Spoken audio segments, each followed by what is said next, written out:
Устанавливаем башкирский шрифт. Самое удобное приложение на данный момент это Яндекс Клавиатура.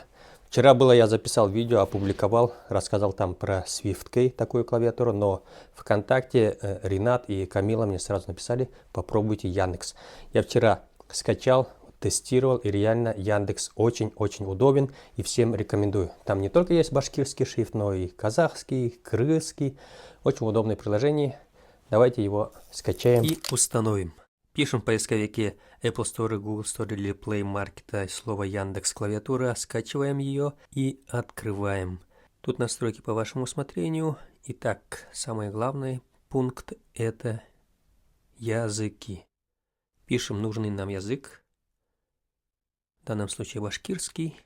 Далее заходим в любой мессенджер и зажимаем вот этот знак земного шара. Настройки клавиатуры.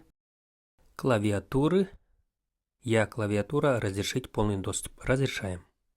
Все, язык установлен, все нормально. Теперь покажу, как пользоваться переводчиком. Сюда нажимаем на иконочку «Я» и пишем, например, «Привет», как будет на английском, «Hi». Меняем языки с русского на перевод на башкирский.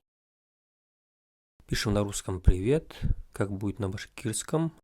Тут наверху сразу пишет «Сәлем». Менен Илгиз Тахиров булды. Бик шәп, осаршанга тикрим.